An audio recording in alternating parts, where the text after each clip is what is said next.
Theoretical লাগে না আসলে, বুঝতে অসুবিধা হয়। আচ্ছা, অ্যারিস্টটল কে ছিল? Aristotle was born in Stygia, northern Greece in around 384 BC.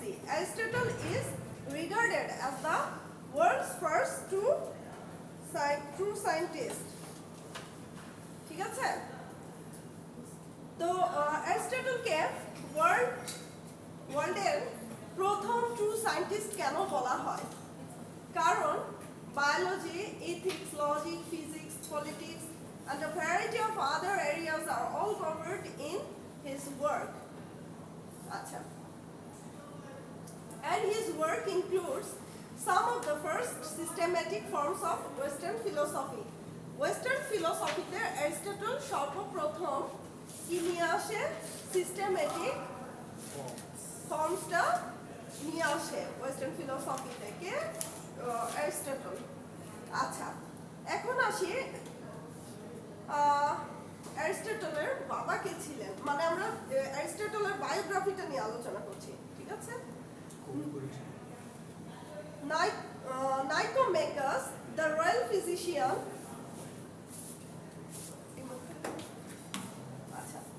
Nicomacheus, the royal physician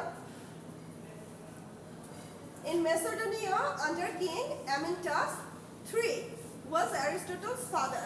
That means Aristotle's father was a physician of whom? King Amyntas King Amyntas III. King Amyntas III কি ছিল? Macedonian king. ইয়ে ছিল, মানে physician ছিল, মানে আগের রাজা বাদশাদের কি ছিল, পার্সোনাল ডক্টর থাকতো না, সেই রয়্যাল ফিজিশিয়ান কে ছিল? Aristotle's Baba. When Aristotle was a child, both of his parents died.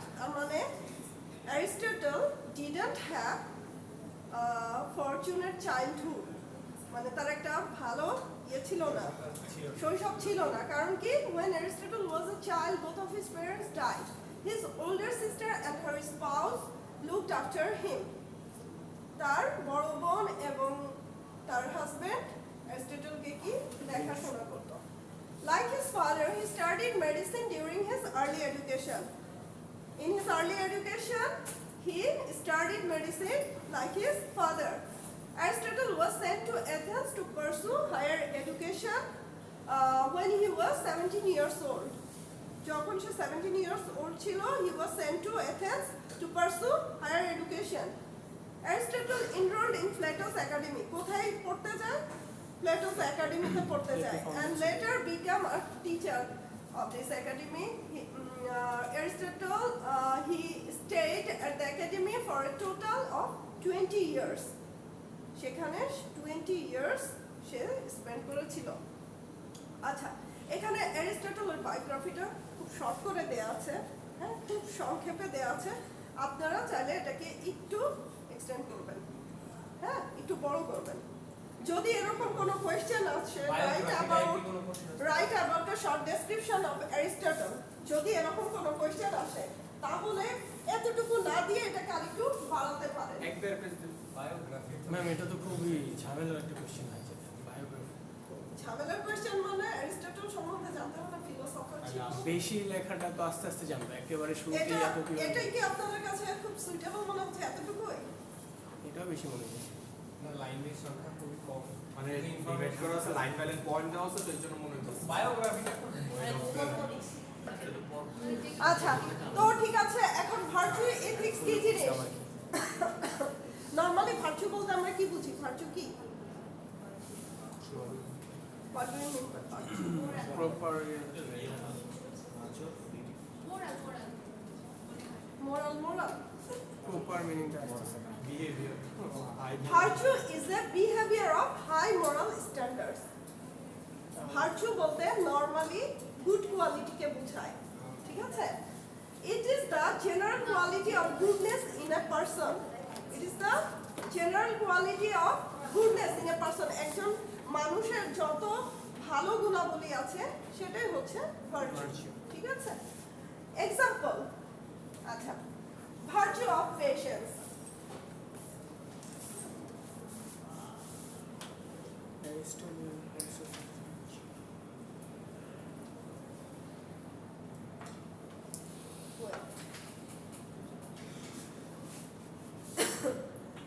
Normally virtue আমরা বলতে কি বুঝি যে moral standard of behavior. It can be truth, virtue of truthfulness, virtue of honesty, virtue of loyalty, virtue of modesty. মানে virtue বলতে বোঝায় যে সমস্ত মানুষের ভিতরে সমস্ত মানবিক ভালো গুণাবলীকেই এক কথা বলা হয় কি virtue. Rishad, what is virtue? মানুষের মধ্যে যে ভালো গুণাবলীগুলো থাকে ইংলিশে বলো।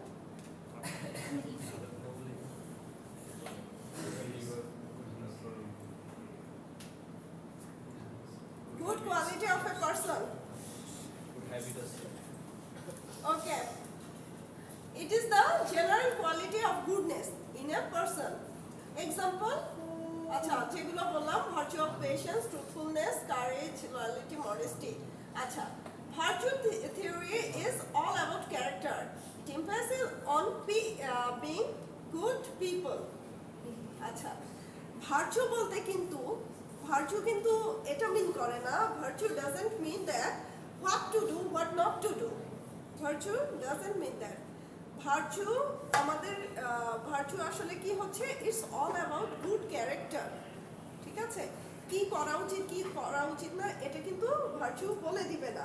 আমাদের আমরা যদি একটা গুড পারসন হয়ে চাই, আমরা যদি একটা গুড পার্সোনালিটি আমাদের ভিতর থাকে, আমরা নর্মালি ভালো কাজই করব, আমাদের অ্যাকশনের মাধ্যমে ওই গুড কোয়ালিটিটাই রিভিল আউট হবে। ঠিক আছে, সেটা বলেছে যে virtue is all about theory is all about character. আচ্ছা, since right action follows effortlessly when a person is good, ওই কথাই বলেছে যে একটা মানুষ যদি ভালো হয় সে যতগুলো কাজ করবে সবই ভালো কাজ হবে, আর একজন মানুষ যদি নেগেটিভ পারসন হয় নেগেটিভ মাইন্ডেই সবসময় চিন্তা করবে এবং কাজগুলোর মাধ্যমে নেগেটিভিটির প্রকাশ পাবে। ঠিক আছে, আচ্ছা পরের স্লাইডে যাই। আচ্ছা, এখন আসে অ্যারিস্টটলিয়ান কনসেপ্ট অফ ভার্চু। অ্যারিস্টটলের মতে ভার্চু কি? Aristotle is credited with being one of the founders of Greek virtue ethics. For him, every ethical virtue is a condition intermediate between two other states, one involving excess and the other deficiency. এটা খুবই important একটা concept of Aristotle. কি? Golden mean.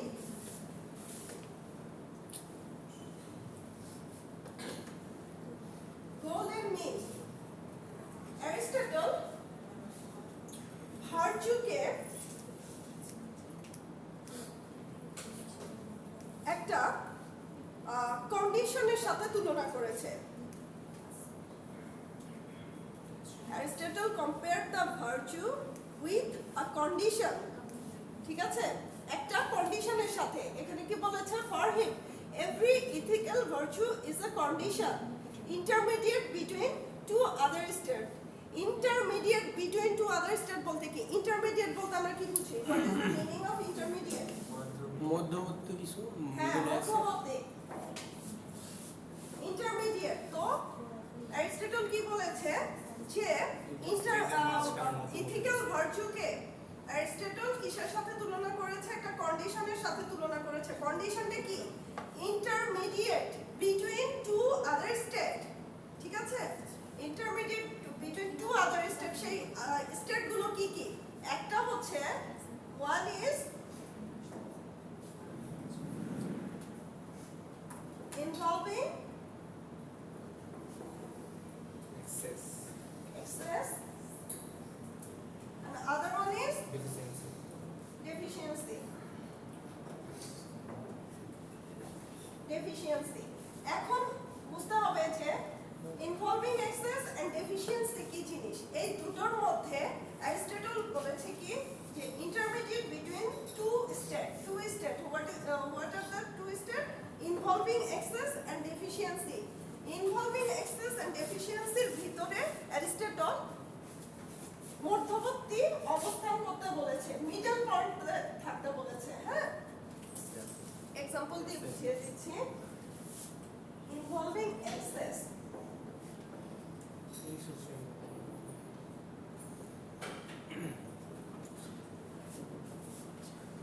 excess one is involving excess, as two is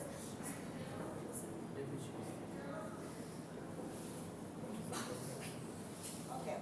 তো Aristotle কি বলেছে, এই হচ্ছে দুটো state.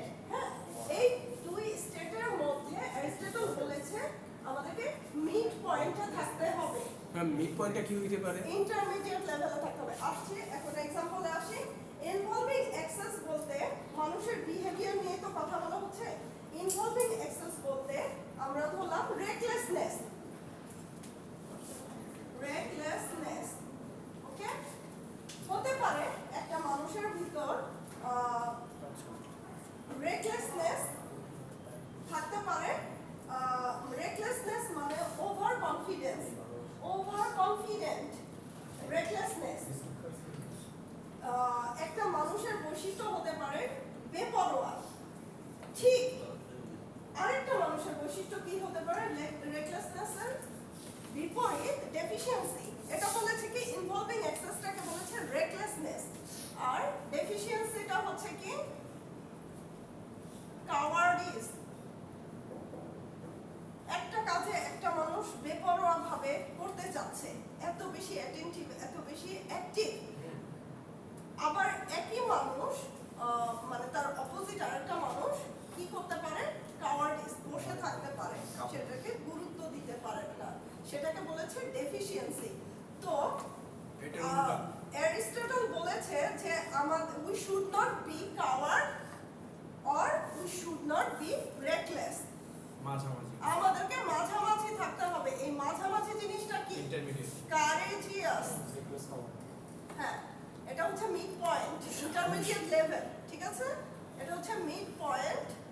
And we should be courageous বা courageous. Okay, we should be courageous, we should not be reckless or we should not be cowardice. We have to be courageous and we have to stand in the middle point. ঠিক আছে, এটাই হলো intermediate between the two states, and that is called golden mean according to Aristotle. Okay, এই ব্যাপারটাকে বলা হয় golden mean. Aristotle এই golden মিনটার invent করেছিল, এই কনসেপ্টের ইনভেন্ট করেছিল। ঠিক আছে, বুঝে গেল? জি ম্যাম। তো এখানে বলেছেন thus courageous person judges that some dangers are worth facing and others not. কিছু কারেজিয়াস পারসন কি ডেঞ্জার দেখলে ফেস করতে চায়, আবার এক ধরনের মানুষ আছে ডেঞ্জার দেখলে ফেস করতে চায় না, পালিয়ে যায়। ঠিক আছে, তো আমাদেরকে এই দুটো বৈশিষ্ট্যের মাঝামাঝি অবস্থানে থাকতে হবে। এটা গেল, যাওয়া যাবে না, সবসময় থাকা যাবে। আচ্ছা, এখানে বলেছে example honesty is the midpoint between brutal honesty and failing to say things that needs to be said. এটা দিয়ে কি বোঝা গেল? অনেস্টির মধ্যেও আমাদেরকে মিড পয়েন্টে থাকতে হবে, মানে ভার্চু নিয়ে সবসময় সত্যি কথা বলা যাবে না, নাকি সবসময়? ওয়েট, অ্যারিস্টটল তো সম্পূর্ণ ভার্চু নিয়ে, ভার্চু এথিক্স নিয়ে অ্যানালাইসিস করেছে। তো এখানে ভার্চুয়াস যত কোয়ালিটি আছে সবগুলোর কোন পয়েন্টে আমাদের থাকা উচিত, কিভাবে এটাকে গ্রহণ করা উচিত সেই সম্বন্ধে এখানে বলেছে। তো এখানে অনেস্টির কথা এসেছে। অনেস্টির ক্ষেত্রে অ্যারিস্টটল বলেছে যে মিড পয়েন্টে থাকতে হবে। মিড পয়েন্ট বলতে ব্রুটাল অনেস্টি করা যাবে না, failing to say things that needs to B shed সেটাও করা যাবে না। ব্রুটাল অনেস্টি কোনটাকে বলে? যাতে কারো ক্ষতি হয়, জায়গায় সত্য বলে